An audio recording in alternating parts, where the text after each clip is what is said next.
Assalamualaikum warahmatullahi wabarakatuh. Halo semuanya, jumpa lagi dengan saya Chow Sing Sing, kurator dari Podcast Horror Night Story.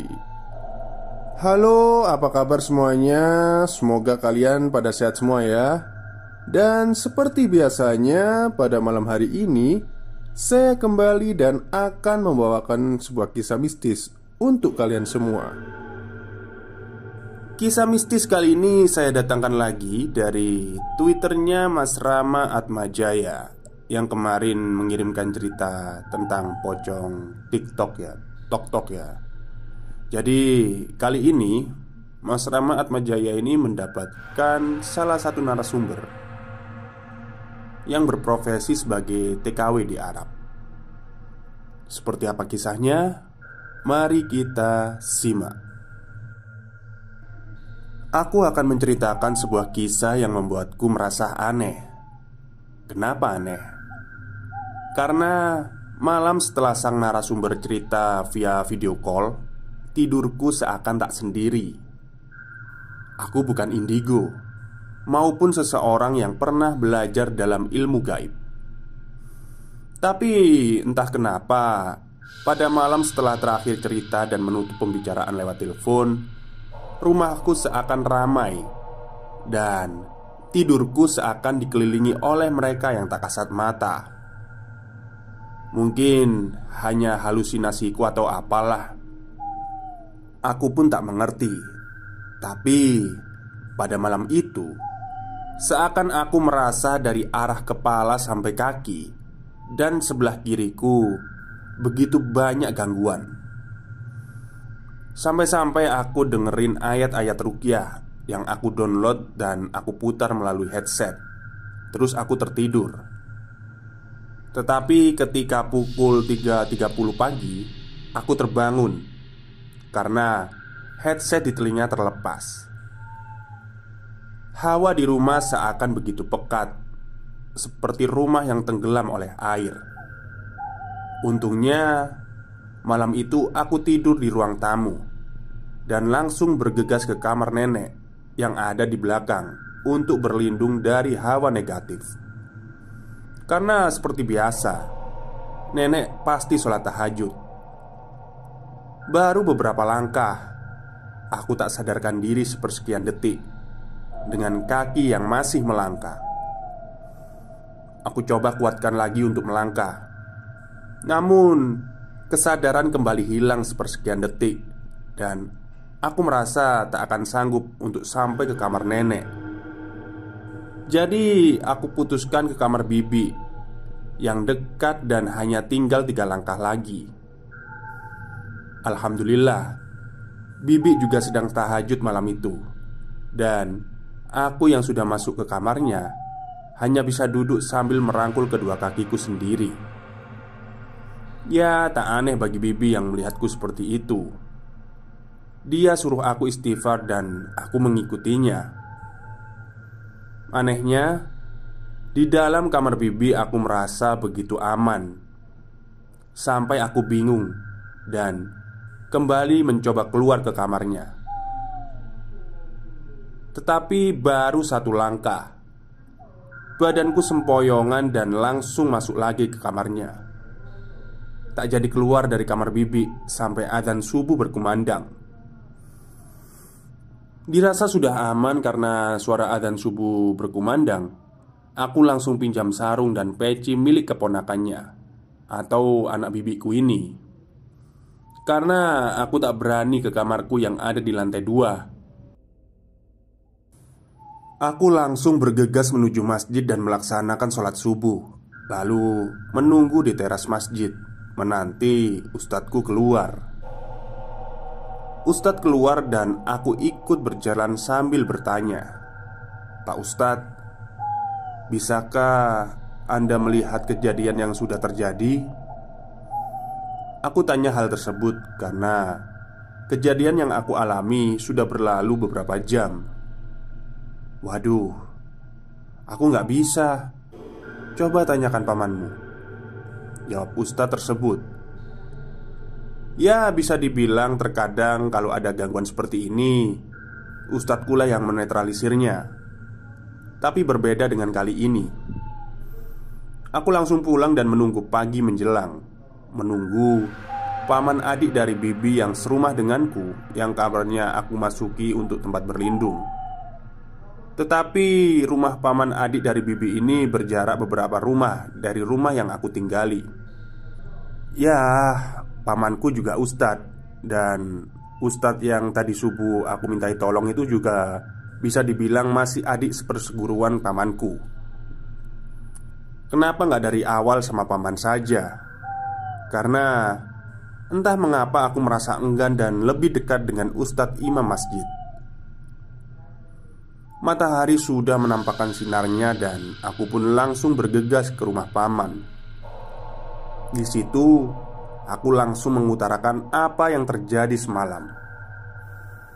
Sedikit basa-basi dan akhirnya paman mau membantu. Paman menarik keluar beberapa makhluk dari tubuhku. Aku juga nggak tahu kenapa mereka bisa masuk dan aku hanya mengira seperti biasa saja. Karena memang aku tak bisa melihat mereka. Dan gak mau juga tuh aku melihat mereka. Jadi aku tak tahu apa yang sebenarnya terjadi padaku. Karena paman memilih diam dan hanya menetralisir bagian tubuhku untuk mengeluarkan beberapa makhluk. "Bagaimana?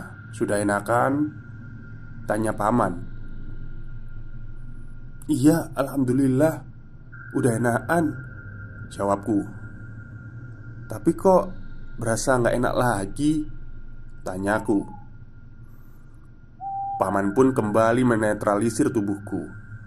Lebih dari 3 kali paman melakukan hal tersebut. "Bagaimana?" tanyaku bingung. "Gak apa-apa, cuma tinggal beberapa saja dan bandel. Sudah dibuang, tapi masih tetap kembali," jawab paman. "Nanti dilanjut lagi ya, paman mau berangkat kerja," ucapnya dan mulai bergegas untuk berangkat kerja. Oke, sekarang saya akan menceritakan kejadian yang dialami oleh narasumber saya. Ya, pas via telepon itu. Namanya Ica. "Halo, nama saya Ica. Saya seorang single parent. Saya memiliki anak 1. Sudah 2 tahun saya kerja di Arab. Dan sesekali cuti untuk pulang ke kampung halaman. Awal kejadian aneh di sini mulai saya rasakan ketika bos atau majikan saya mulai pindah rumah. Kami akan menempati rumah yang baru. Tapi konon katanya rumah tersebut sudah kosong selama 2 tahun. Awal mula saya masuk ke dalam rumah ini, saya merasakan hawa yang tidak enak dan perasaan merinding. Entah perasaan saya saja atau yang lain juga merasakan. Saya di sini bekerja sebagai PRT. Keluarga tempat saya mengabdi berjumlah 5 orang. Bos cowok, bos cewek, dan 3 anaknya. Rupanya bukan dugaanku saja. Hari pertama aku mulai tinggal di sini, banyak sekali keganjilan yang terjadi. Dari mulai kena tindihan sampai ada yang seringkali suara-suara seolah-olah memanggilku. Tapi di rumah ini tidak ada satu orang pun. Kalau pagi, badanku seperti terasa enggan untuk naik ke lantai 2 untuk membangunkan anak-anaknya sekolah. Karena tepat di ruang tamu, tepat di sebelah tangga naik itu ada kamar kosong. Dan kamarnya pun gelap. Ya, kalau cuma seperti itu sih sah-sah saja. Tapi bosku kan punya anak perempuan yang masih kecil. Dia sempat saya bawa naik ke atas. Dan tepat ketika saya berdiri di depan kamar tersebut, dia pun teriak-teriak ketakutan seraya berkata, "Di situ ada muka Ratah." Kemudian dia pun menangis. Dia adalah anak umur 4 tahun. Gak mungkin berbohong. Apalagi dengan apa yang dia lihat dan dia ucapkan. Iya, saya jadi merinding menceritakan ini semua. Masih banyak keganjilan yang saya alami, dan akan saya beritahukan semua rentetan kejadian yang pernah saya alami di rumah ini. Malam ini, malam untuk pertama kalinya aku tidur di rumah baru. Tidurku terasa pulas. Hawa panas terasa di dalam kamar ini. Sempat aku bangun untuk mengecek AC, dan ternyata AC tersebut masih menyala. Tapi kok bisa panas ya? Lalu aku paksakan untuk tidur. Entah mengapa tidurku terasa aneh. Aku seperti tidak tidur, tapi mataku masih terpejam. Apa yang terjadi dengan seluruh anggota badanku? Rasanya tidak bisa digerakkan sama sekali. Ada angin yang berhembus di telinga kananku. Aku meminta tolong, tapi suaraku tidak mau keluar. Dalam ketakutan, aku hanya bisa berdoa dalam hati dan berharap kejadian ini cepat berlalu. Apa ini? Aku merasa ada sesuatu yang menggerayangi tubuhku, seperti sebuah tangan dengan kuku yang panjang. Astaghfirullahaladzim. Aku takut sekali. Kenapa dan ada apa ini? Seolah-olah bacaan doaku tidak ada gunanya. Ya iya kan, hantunya dari Arab. Tapi aku terus berusaha untuk berdoa. Terasa berdiri semua bulu sekujur tubuhku. Dalam takut, aku masih memanjatkan doa dan sesekali minta pertolongan pada Allah. Alhamdulillah, aku bisa terbangun lagi dan seluruh anggota badanku yang tadi mati rasa bisa digerakkan lagi. Dalam ketakutan, tak henti-hentinya aku memanjatkan doa, semoga tidak terjadi lagi. Dan alhamdulillah, aku pun bisa tertidur tanpa gangguan. Jam sudah menunjukkan pukul 5 pagi. Waktunya aku bangun dari tempat tidurku dan berjalan di antara lorong-lorong menuju anak tangga. Terdengar suara seseorang yang tengah berjalan menelusuri anak tangga. Aku berpikir, kayaknya sudah ada yang bangun. "Maryam, Maryam, apa itu kamu?" Aku mencoba memanggil anak perempuan majikanku, tapi tidak ada balasan. Aku pun masih terdiam di bawah anak tangga, sambil berharap kalau itu memang salah satu dari mereka. Dan aku pun mencoba untuk memanggil nama anak laki-laki majikanku. Namanya Safwan. Tapi tidak ada satupun dari mereka yang menjawab. Akhirnya aku beranikan diri beranjak dan mencoba menelusuri anak tangga satu persatu. Dan suara langkah kaki itu pun sudah tidak terdengar lagi. Sesampainya di atas, aku tidak melihat siapapun di sana. Seketika, bulu kuduku merinding. Apalagi ketika menoleh ke kamar kosong. Yang tepat di kamar tersebut adalah kamar pertama yang aku jumpai. Kamar yang gelap. Serasa aku seperti melihat sesosok bayangan yang ada di tengah kamar tersebut. Tapi aku benar-benar tidak berani untuk mendekatinya. Dengan kaki yang terbata-bata, aku terus berusaha melangkah ke kamar berikutnya, kamarnya Safwan, dan aku berusaha untuk membangunkannya. Memang susah sekali untuk membangunkan si Safwan. Sudah diketok beberapa kali, tapi dia belum juga terbangun. Dan terdengar ada balasan tok-tok-tok, seperti seseorang yang sedang mengotok tembok. Dan arahnya dari kamar sebelah, kamar kosong yang baru saja aku lewati. Merinding dan keringat dingin membasahi seluruh tubuhku. Dalam hati aku berucap, "Safwan, ayolah cepat bangun." Dan alhamdulillah, akhirnya dia bangun juga. Dan akhirnya aku bisa melangkah ke kamar sebelah untuk membangunkan Maryam. Tok tok tok. "Maryam, bangun Maryam." "Oh," terdengar balasan dari suara Maryam. Tidak butuh waktu lama untuk membangunkannya. Saatnya aku turun dan mengerjakan tugasku. Aku pun kembali dengan jalan cepat dan langsung menuruni anak tangga tanpa ingin menoleh ke kamar kosong yang ada di sebelah. Sehabis sholat subuh, saya mulai beranjak ke dapur untuk memasak. Awalnya memang tidak ada suatu hal yang ganjil, sampai satu persatu orang rumah meninggalkan rumah. Tinggal saya dan si bungsu yang masih kecil. Dia masih belum bangun dari tidurnya.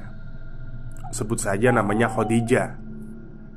Saya pun masih asyik di dapur, dari bersih-bersih, mencuci, sampai akhirnya saya masak. Tiba-tiba ada suara laki-laki yang memanggil dari arah ruangan tengah. Tanpa pikir panjang, saya pun membalasnya dan meninggalkan dapur, mencari sumber suara tersebut. Aku terdiam sesaat. Tidak ada satu orang pun di rumah ini selain aku dan Khadijah yang belum terbangun. Lagian, suara tersebut tidak mungkin kan suaranya Khadijah. Dalam hati aku hanya bisa berdoa, meminta perlindungan kepada Allah seraya kembali ke dapur. Sekarang waktunya aku bersih-bersih seluruh bagian rumah. Singkat cerita, tinggal area atas saja yang belum aku bersihkan. Waktu itu aku tidak sendirian. Ada anak bungsu majikanku yang sudah bangun. Seraya sambil bersih-bersih, dia ada di sampingku. Sekarang waktunya aku naik ke lantai 2. Dan tak mungkin aku meninggalkan Khadijah sendirian di bawah. Sambil menggendongnya, aku pun naik ke lantai atas. Satu persatu kakiku menginjak anak tangga. Setibanya di atas, tepat di kamar pertama, Khadijah pun berteriak, "Hunaka waj'un maksuron," atau artinya ada muka rusak. Sambil beberapa kali mengucapkan kalimat tersebut. Aku pun kaget dan takut. Tapi aku harus bagaimana? Sedangkan ini kan memang tugasku sebagai PRT. Akhirnya aku pun lari keluar sambil menggendong Khadijah, mencari ketenangan pikirku. Aku mencoba menenangkan diri sambil melihat halaman rumah. Waktu itu memang sudah pagi, tapi kenapa hawanya begitu mencekam di rumah baru ini? Khadijah memang anaknya masih kecil, tapi dia juga pandai berbahasa Inggris. Sampai-sampai membuatku harus bisa menguasai 2 bahasa, Arab dan Inggris. "Hunaka wajhun maksuran in empty room," ucap Khadijah. Ini anak maksudnya apa ya, mencampurkan bahasa Arab dan bahasa Inggris? Saya yang sudah mengabdi 2 tahun di keluarga ini tidak terkejut dengan percakapan yang dilontarkan sama Khadijah. Hari-hari dia memang lebih sering menggunakan bahasa Inggris. Kadang-kadang dia mencampurkan dengan bahasa Arab. Mungkin tidak tahu apa yang harus dia ucapkan dengan bahasa Inggris, makanya dia mencampur-campur katanya. Saya pikir nanti sajalah ke lantai atas. Lagian kerjaan sudah selesai semua. HP saya tidak memakai SIM card. Saya hanya memakai wifi yang ada di rumah untuk berselancar ke dunia maya.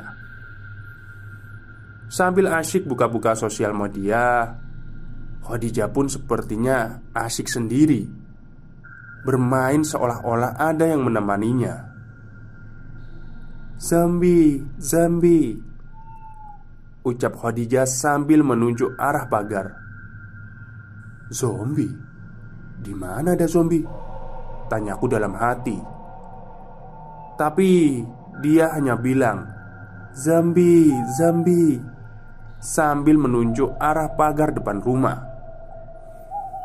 Aku kira ketika aku keluar akan merasa tenang, tapi semua tetap sama saja. Aku bingung, seakan tidak kuat lama-lama kerja di sini. Untuk mencoba membuyarkan suasana, aku bercandain Khadijah sambil menunggu kakak-kakaknya pulang sekolah. Singkat cerita, si Safwan pulang. "Assalamualaikum," ucap Safwan dari kejauhan. "Waalaikumsalam. Udah pulang?" tanyaku. "Iya Bi, saya udah pulang," ucap Safwan. "Loh, Bibi kenapa duduk di luar?" tanyanya. Aku hanya menjawab, "Lagi cari angin." "Loh, memang kerjaan udah selesai semua ya?" tanya Safwan. "Belum, tinggal beres-beres lantai atas saja. Tapi Bibi capek dan lagi nyari angin sebentar." Sambil menitipkan Khadijah sama kakaknya, aku pun memberanikan diri untuk menyelesaikan tugasku di lantai atas. Dengan cepat dan rasa was-was, aku berusaha untuk menyelesaikan pekerjaanku. Tiba-tiba, lampu di aula lantai 2 tempatku lagi bersih-bersih itu mati dengan sendirinya. Aku pun mendengar seperti ada seseorang yang sengaja mematikan lampu tersebut. "Safwan, jangan bercanda, gak lucu loh," kataku sambil teriak. Tapi tak ada balasan sama sekali. Waktu siang di daerah ini memang minim cahaya. Jadi, kalau lampunya mati, ruangan di sini pun gelap. Tanpa berpikir yang tidak-tidak, aku pun kembali menyalakan lampu dan melanjutkan pekerjaanku. Tidak terasa musim liburan telah tiba. Di keluarga ini kalau sudah mau musim liburan, anak-anaknya nggak boleh pegang HP. Kini HP mereka dikumpulkan jadi satu dan disimpan sama Baba, bos laki-laki saya, atau ayah mereka, di tempat yang hanya dia yang tahu. Walau tanpa handphone, Safwan masih bisa menghilangkan kebosanannya dengan main game. Ya, di kamarnya ada PS4 dan bisa dimainkan secara online. Dia habiskan waktu buat main game dan tiba-tiba dari dalam kamar dia berteriak, "Woi, siapa sih yang matikan wifi?" Saya yang terdengar teriakannya pun bergegas keluar kamar dan menuju ruangan yang ditempatkannya router wifi. Saya melihat dia kebingungan memandangi router yang mati. Sambil saya sempatkan bertanya, "Ada apa, Wan?" tanyaku. "Ini saya ngecek wifi, siapa sih yang mematikannya? Tapi setiba di sini nggak ada orang," jawab Safwan. Memang saya juga melihat router dalam keadaan mati, seakan ada yang mematikannya. Tit, terdengar suara router yang tiba-tiba menyala sendiri. Dan sekarang saya dan Safwan terdiam sambil menatap satu sama lain. Tanpa berkata, kami bergegas menuju ke tempat kami masing-masing. Tidak aneh bagi saya yang sudah terbiasa dengan rumah ini kalau sendirian. Setibanya di kamar, saya sempatkan untuk merebahkan tubuh. Dalam pikiran saya waktu itu, mumpung hari libur, kerjaan pun tidak terlalu menumpuk. Sejenak saya ingin tidur siang, tapi saya sempatkan untuk melihat sosial media dulu. Apakah ada orang rumah saya yang sedang online? dan ternyata tidak ada yang online. Memang karena beda waktu dan beda tempat juga sih. Kalau di sini siang, pasti di sana malam. Akhirnya saya pun tertidur. Tapi lagi-lagi saya kena tindihan. Seperti biasa, badan dan mulut saya susah untuk digerakkan. Tapi seakan saya tidak tertidur. Saya melihat ada siluet hitam tepat di depan mata saya. Takut bercampur keringat dingin. Dalam hati, saya mencoba untuk membaca ayat kursi. Tapi ada yang aneh. Aku yang sudah hafal ayat kursi, kenapa bacaanku berputar-putar seakan lupa dengan bacaannya? Saya juga sering baca ayat kursi tapi muter-muter ya. Saya ulang bacaan ayat kursi tersebut. Dan seketika sampai di tengah bacaan, saya selalu lupa dan mengulang lagi bacaannya dari awal. Bacaan yang terus berputar-putar membuatku bingung. Apalagi sedikit demi sedikit siluet hitam itu mendekat. Bi, bangun, bangun," ucap Maryam sambil menggoyang-goyangkan badanku. Maryam yang tiba-tiba masuk ke kamar saya.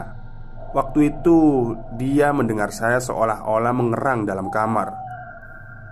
"Alhamdulillah," dalam hati saya berkata. "Nggak ada apa-apa kok Maryam," jawabku. "Kena tindihan ya?" tanya dia sambil tersenyum. Belum sempat saya menjawab, dia melanjutkan bercerita kalau dia juga pernah kena tindihan. Padahal dari dulu dia tidak pernah merasakan bagaimana rasanya tindihan. Memang benar, bukan saya saja yang mengalami hal-hal aneh ketika kita pindah ke rumah ini. Waktu terus berlalu. Tidak terasa hampir 2 tahun semenjak kami tinggal di rumah baru ini. Maaf, saya lupa menceritakan kejadian pada waktu masih musim liburan. Di situ saya ceritakan kalau HP mereka kan disita sama Baba dan disimpan sama Baba di suatu tempat. Hanya dia yang tahu. Singkat cerita, Baba teriak-teriak. Dia bilang kalau handphone mereka hilang. Ditanya seisi rumah satu persatu siapa yang mengambil handphonenya.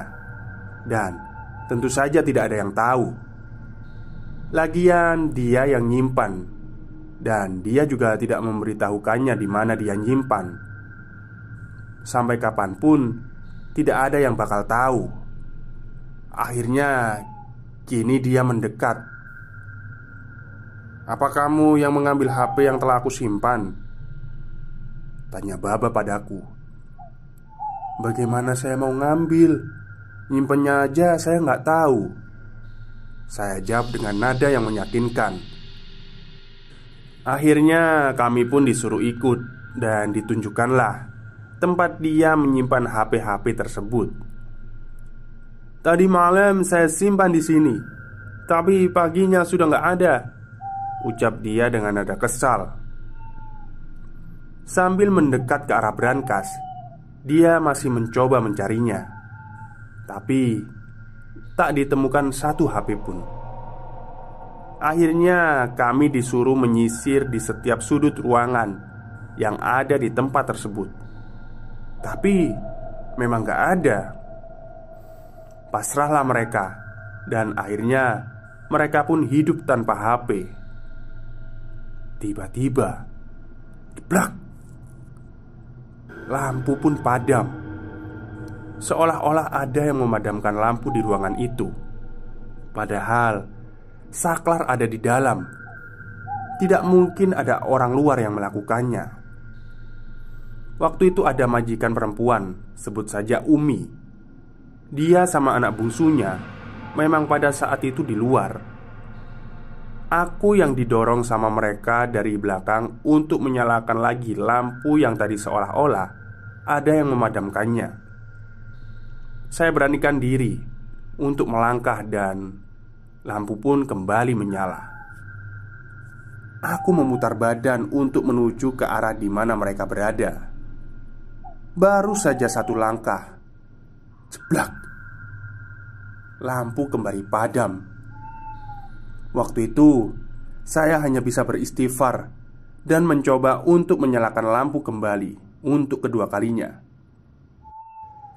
Belum sempat aku melangkah, jeblak, lampu kembali padam dan mereka pun akhirnya kabur, lari tunggang langgang. Tapi tidak hanya sampai di situ. Saya yang ikut lari mengikuti mereka akhirnya berhenti di ruang tengah. Kejadian menakutkan itu bukan sampai di situ saja. Kami yang waktu itu berkumpul di ruang tengah mendengar sesuatu yang bikin kami kaget. Prang, prang. Suara yang terdengar dari dapur, seolah-olah ada seseorang yang mengamuk dan melemparkan semuanya. Dengan perasaan yang takut dan penasaran, kami pun mencoba untuk memberanikan diri menuju arah dapur. Perabotan dan barang-barang lainnya yang ada di dapur sudah berantakan. Dan seketika itu, kami melihat sekelebat bayangan hitam. Ya, kami semua melihat bayangan itu di antara dua tembok. Tidak lama kami balik ke ruang tengah. Setelah saya membereskan barang-barang yang berserakan itu, tidak menunggu waktu lama, terdengar lagi suara yang sangat keras. Pintu yang sedang dibanting. Arahnya dari atas, tepat di kamar kosong yang ada di dekat tangga. Sekali lagi kami pun mengecek ke kamar tersebut. Kami tidak melihat siapa-siapa di sana. Tapi Sofwan lari ketakutan turun ke ruang tengah. Karena merasa takut, kami pun ikut turun dan bertanya kenapa dia berlari. Di situ tadi saya melihat bayangan nenek-nenek. Dia menggandeng anak kecil. Saya yang tidak tahan akhirnya memberanikan diri dan bilang, "Tuan, apa kita tidak memanggil Ustadz saja untuk mengusir mereka?" Ucap saya menyarankan. "Memangnya kamu mau membayar Ustadz tersebut?" Ucap Baba dengan nada yang sedikit marah. Singkat cerita, akhirnya HP-HP yang hilang tersebut ketemu di tempat yang sama seperti waktu hilang itu. Konon bukan HP saja, Baba juga pernah kehilangan uang di tempat itu. Dan selang beberapa lama, uang tersebut akhirnya ketemu kembali di tempat yang sama. Seolah-olah ada yang menutupi mata mereka sehingga tidak bisa melihat barang tersebut. Sekian untuk cerita hantu Arab. Sebenarnya masih ada sedikit cerita yang Ica sampaikan, tetapi sudah 1 tahun lebih. Jadi aku agak lupa. Dan salahnya waktu itu aku tidak menulisnya. Sekarang Ica sudah pulang ke kampung halamannya, dan dia tidak mau melanjutkan cerita ini karena dia sudah trauma dengan kejadian-kejadian di sana. Di awal treat aku menceritakan kejadian yang aku alami setelah mendapatkan cerita dari Ica. Dan waktu itu aku langsung menulisnya di Facebook. Waktu itu di sini malam dan di sana siang. Kita cerita dari via video call. Dan saat itu dia sedang duduk di teras dengan anak majikannya. Anak itu sibuk main dan ngobrol sendiri. Dan tak berselang lama, dia teriak sambil menunjuk arah pagar, "Zombie, zombie." Lalu Ica langsung bilang kepadaku, "Tuh kan bener, memang selalu seperti itu." Malam itu setelah Ica bercerita, keranjang tempat tidurnya bergoyang-goyang dengan hebat, membuatnya harus berteriak dan beristighfar. Dan kejadian yang janggal lagi adalah semakin seringnya dia kena tindihan. Dan Dia pun tak mau lagi bercerita sampai sekarang, walau sudah pulang ke kampung halamannya. Oke, terima kasih kepada Mas Rama Atmajaya dan narasumbernya, Mbak Ica, seorang TKW yang bekerja di Arab dan sekarang sudah pulang ya di kampung halaman. Jadi kalau saya membaca ceritanya, memang ada sesuatu yang ganjil di rumah itu. Terlebih di kamar kosong itu ya. Sepertinya jahat sekali lah penghuni di sana. Dan saya salut, meskipun ada gangguan itu, Mbak Ica tetap membaca ayat kursi. Tapi kan setannya Arab ya, jadi mereka juga bisa bahasa Arab. Tapi nggak apa-apa lah, namanya juga usaha. Oke, mungkin itu saja yang bisa saya sampaikan pada malam hari ini. Kurang lebihnya saya mohon maaf. Assalamualaikum warahmatullahi wabarakatuh.